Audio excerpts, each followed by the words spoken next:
Welcome to another episode of the Crypto Marketing Show. My name is Ty Daniel Smith, and with me is TJ and Kylie. And today we are discussing the top chat channels cryptocurrency companies and content creators should be using.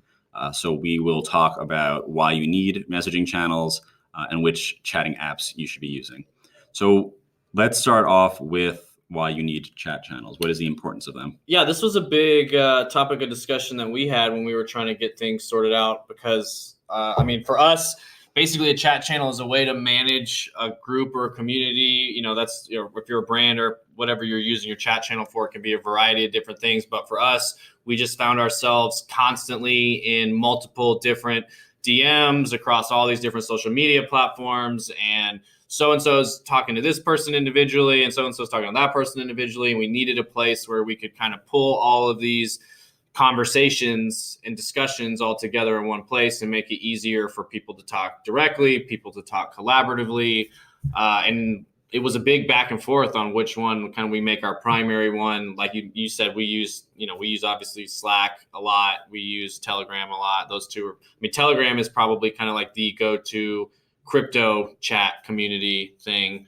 But yeah, as far as why we use them, I would say managing conversations and discussions within a group or a community. Yeah, and definitely if you're a brand, you need to share updates and news, stuff like that. So having everyone in one place allows you to engage with them directly, right, as well as casually and constantly. And quickly, basically to manage to communicate a message quickly to a large group of people. Yeah, and just, in general, that no brand is out there is going to say not talking to people is beneficial. Right.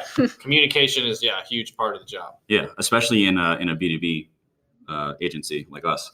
So the top 3 channels that we recommend for content creators and brands in the crypto space are Telegram is the first one. Let's go one by one. So Telegram is probably, I would call, like the de facto messaging app of crypto.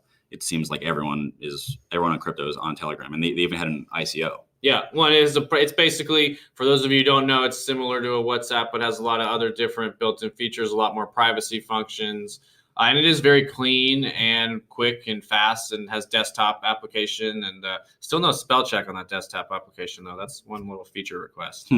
Yeah, they raised $1.7 billion through their ICO, so maybe they should get on that. Yeah, that shouldn't really be that hard to fix. Yeah, come on, guys. They had the, how do you pronounce it, TON or TON is their token now, their ticker, whatever. Okay.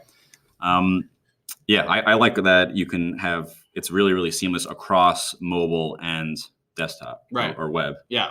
I find that super useful, and I like the saved messaging feature. So I like, rather than share a Google Drive link, I could just message myself something and then get it on my computer if I have something saved on my phone. Yeah, and it's actually great the way that you can it stacks links that have been shared, stacks files that have been shared in conversations, and the searchability within Telegram is pretty cool too. Yeah, I would say it's better for a lot of direct messaging and small groups. At large scale, it gets a little cluttered. Which is why we originally were all about Telegram, and then we transitioned sort of over to Slack, which I guess we should talk about as well.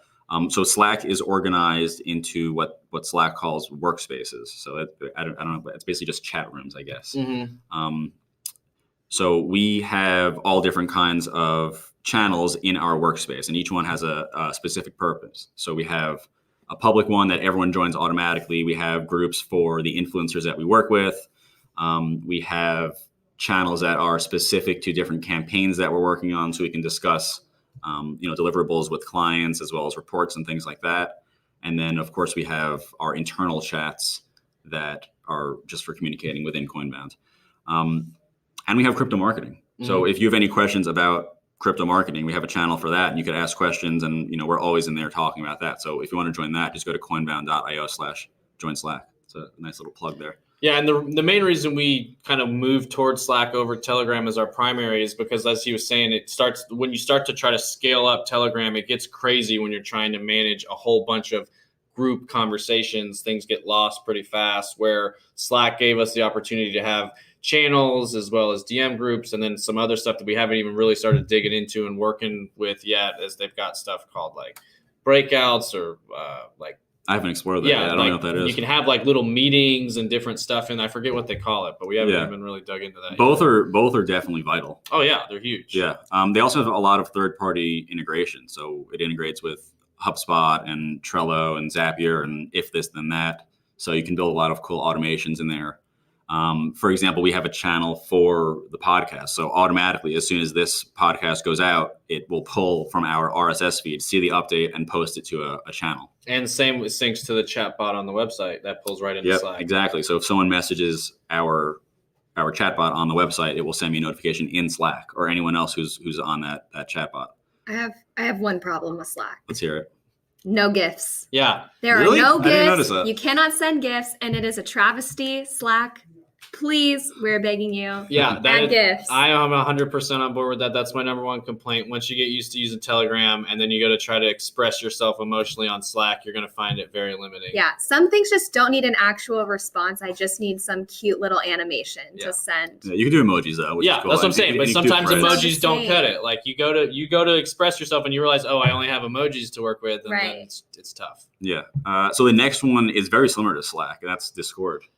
Yeah, So- actually, the way I always describe Slack is I say Slack is if you put Telegram and Discord together, Slack is kind of like the hybrid, the in-between. Yeah. So every ICO back in like pre-2017 had a Slack channel. That was like the way everyone managed their community. And then there was some vulnerability that you could see the email addresses of people because that's how you sign into Slack. I believe that's patched, but still the damage was kind of done and everyone migrated towards Discord for managing community managers. Yeah, or a lot of like trading groups and mining groups I know have very active Discords. Discord came up from the gaming community, so a lot of people with that kind of background tend to gravitate towards Discord.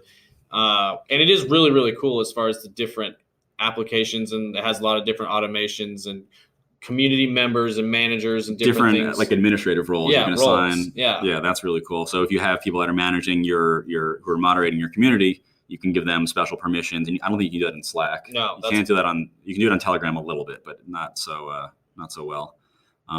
So it's laid out very similar to Slack in terms of there being channels that could be kind of purpose built, but it still doesn't have the third party integrations that Slack does. Oh, and this is a big piece we forgot to mention on both Slack and Discord that Telegram doesn't have is voice communication. So it's the Discord. You can do that on Telegram.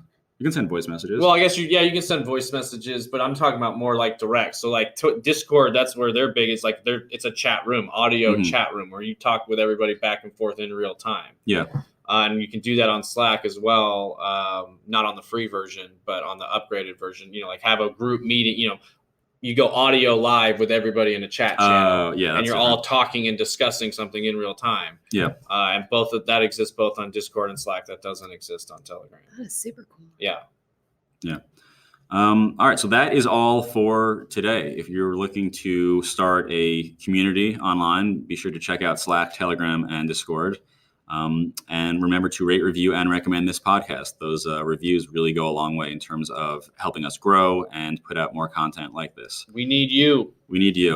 And join us on Slack, obviously. I should have put our Telegrams as well, but we like Slack. Yeah. Slack is the one we're plugging. I'm at Young Dumb Crypto on Telegram if you want to find me. Okay. And everywhere else. Yeah. So join us on Slack at coinbound.io/join Slack. We are talking about all kinds of marketing related things there. And follow us on Twitter at coinbound_IO, Ty Daniel Smith, Crypto Kylie, and Young Dumb Crypto. That is all for today. Thanks, guys. See you next time.